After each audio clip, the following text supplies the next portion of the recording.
steady, intimate, and practical. Your life could look dramatically different if you simply finished the important things you start. Not because you need more talent, luck, or hype, but because follow-through is a learnable skill. Today, we'll unpack a clear system that makes completion feel natural, so you stop stacking half-built bridges and finally cross one.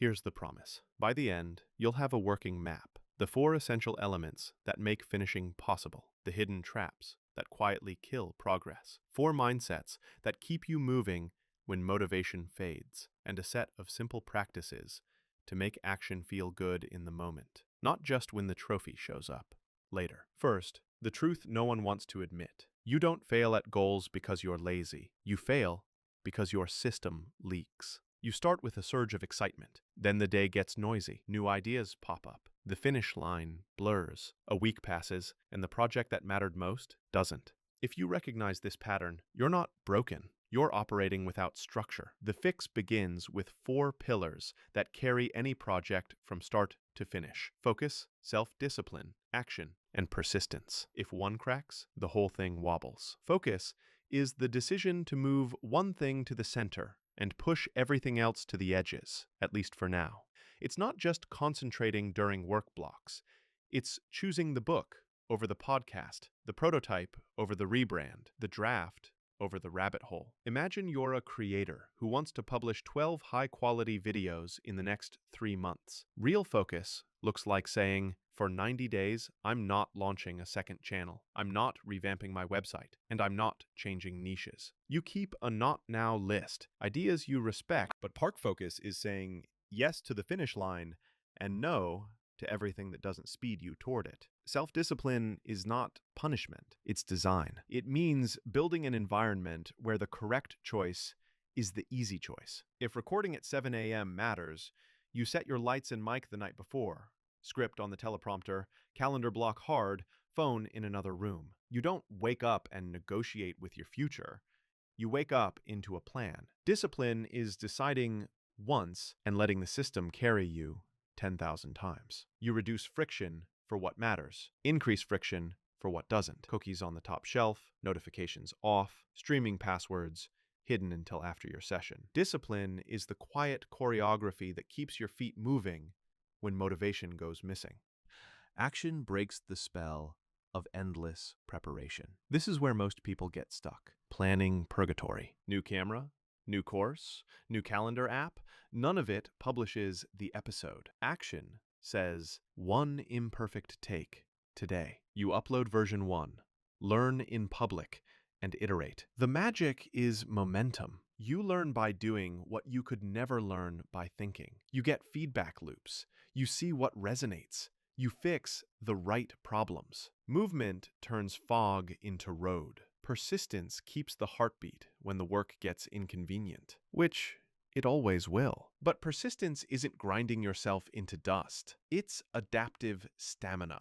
If this angle doesn't work, I test another. If Tuesday's slot collapses, I shift to Wednesday at 6 p.m. If the thumbnail flops, I A/B a new version in the next 48 hours. Obstacles become information, not indictments. You keep the goal and change the route. When these 4 pillars lock together, focus to aim, discipline to repeat, action to move, persistence to adapt, projects finish. When any pillar weakens, you feel it. You start 4 things and finish none. You overplan and undership. You push for 2 weeks and ghost your own dream in week 3. If that's been your pattern, it's not a personality flaw. It's a system gap we're about to close. So what keeps people from building these pillars? 2 categories: inhibiting tactics and psychological barriers. Inhibiting tactics are sneaky.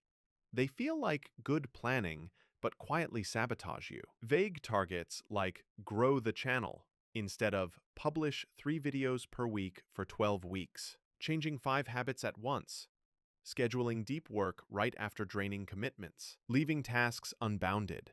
Edit video instead of precise. Rough cut A-roll by 11 a.m., B-roll selects by 1 p.m. These choices protect you from discomfort by guaranteeing ambiguity. If you don't define success, you can't be disappointed, only busy. Psychological barriers run deeper. Fear of failure disguises itself as just one more tweak. Perfectionism refuses to call anything done because nothing matches the imagined ideal. Low self-trust whispers, "You've quit before. You'll quit again." Unclear goals drain energy because your brain can't lock onto a target. None of these make you broken. They're learned protective patterns. They once kept you safe from embarrassment, rejection, or chaos. Today, they keep you from the life you keep trying to build. How do finishers move through both the tactical and the psychological? They adopt 4 mindsets that make persistence normal. First, everything you do is worthwhile, not because every task is glamorous, but because every completion builds the only currency that compounds across your entire life: self-trust. Each time you do what you said you would do, you reinforce, "I am someone who follows through." That identity makes the next promise easier to keep. Second, comfort is optional. Discomfort is data. Anything meaningful includes stretches of uncertainty, boredom, or friction. Finishers expect this. They pre-decide not to panic when it appears. Discomfort stops being a stop sign and becomes a mileage marker. I'm exactly where growth happens. Third, learning happens at the finish line. You can't evaluate half a bridge. You only discover what worked and what didn't once you call the version done, ship it, and review. Completion creates clarity. Clarity accelerates improvement. Fourth, protect your state to protect your progress. Stress, poor sleep, scattered focus, these are productivity taxes. Finishers bake mood-protecting habits into the routine. Sunlight in the morning, short walks between blocks, hydration, a clear shutdown ritual, a weekly reset. This isn't self-care as a reward, it's maintenance for the machine that builds your future. That's the internal engine. Now let's wire motivation so it shows up when you need it. Most people treat motivation like weather. Maybe it appears, maybe it doesn't. Finishers engineer it. How? First, make productive action pleasurable now, not just later. Use temptation bundling. Pair a must-do with a like-to-do. Save your favorite playlist or coffee shop vibe for your most important block. Listen to a beloved podcast only while editing. Your brain learns, when I start, it feels good. Second, fall in love with process, not just prizes. Outcomes are fickle. Views fluctuate, markets wobble, gatekeepers gatekeep. Process is yours. Define what a good day means before results show up. I wrote 1,000 clean words. I recorded 1 take no matter what.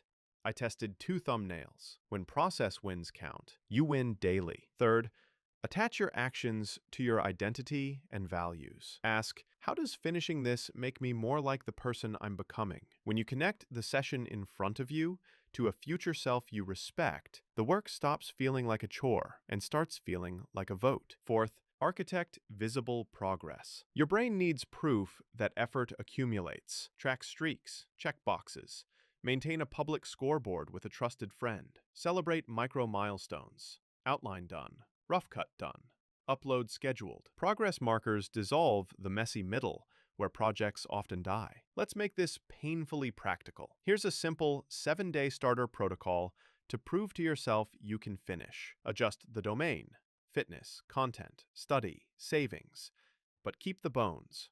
Day 0. Choose one thing and define done. Not be healthier, run a 5K without stopping by October 31st. Not grow the channel. Publish 12 videos in 12 weeks.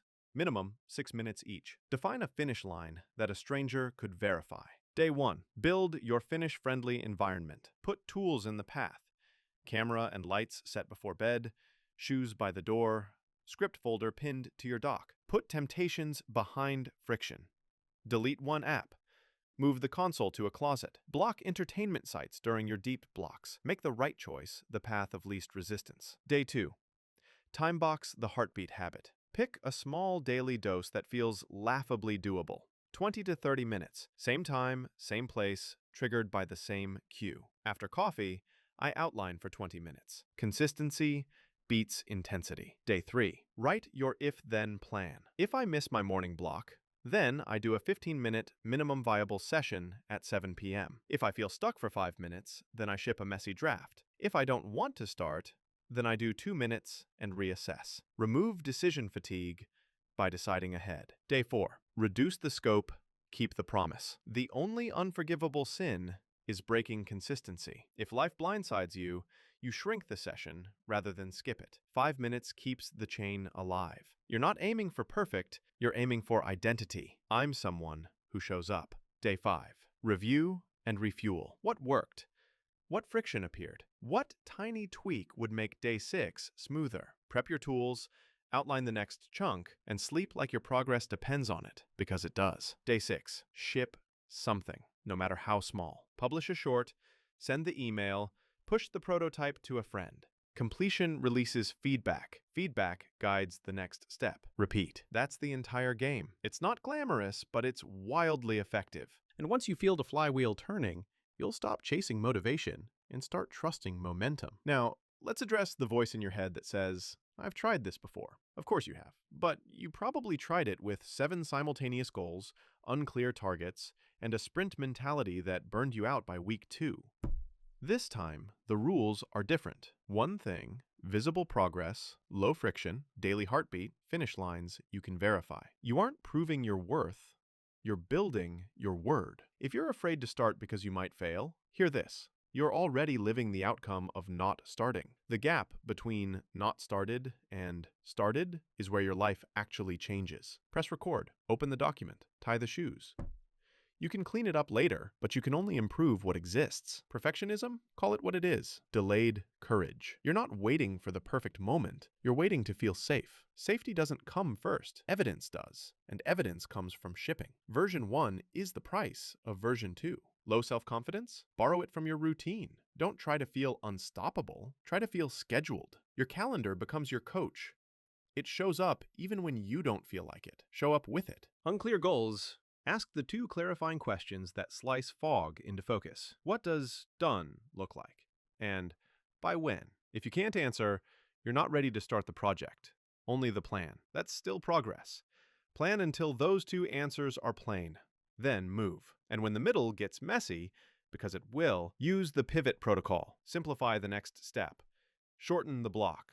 Swap the method. Keep the promise. You're allowed to change your approach. You're not allowed to ghost your goal. Let's zoom back out. Imagine 12 weeks from now. 1 finished series, 1 launched product, 1 habit you trust. You don't need a different life to become that person. You need a different pattern for 7 days, and then repeat it. The difference between people who finish and people who almost finish isn't talent, luck, or time. It's that finishers run a system that carries them when their feelings won't. So here's your closing nudge. Choose the one thing. Define done. Build the stage the night before. Start small, daily, and visible. Reward the process. Expect discomfort. Protect your state. Ship on schedule. Let the 4 pillars hold you up. Focus to choose. Discipline to design. Action to begin. Persistence to adapt. When they work together, you don't have to force completion, you arrive at it. You know what to do next. Not everything, just the next step. Then the next, then the finish. You don't lack talent. You lack a leak-proof system. Finishers rely on 4 pillars working together. Focus, self-discipline, action, and persistence. Focus means 1 priority at the center, with a not now list to protect it. Say no to good distractions to say yes to the finish line. Self-discipline is design, not willpower. Reduce friction for what matters. Increase friction for what doesn't, and let the routine carry you. Axis dissolves overthinking. Publish imperfectly to unlock momentum and learn through real feedback loops. Persistence is adaptive stamina. Keep the goal, change the route. Treat obstacles as information, not indictments. 2 saboteurs: inhibiting tactics, vague goals, bad timing, too many changes, and psychological barriers. Fear, perfectionism, low self-trust. 4 mindsets. Every completion builds self-trust. Discomfort is data. Learning happens at the finish. Protect your state to protect progress. Skier motivation now. Temptation bundling, process-based wins, identity-linked actions, and visible progress to survive the messy middle.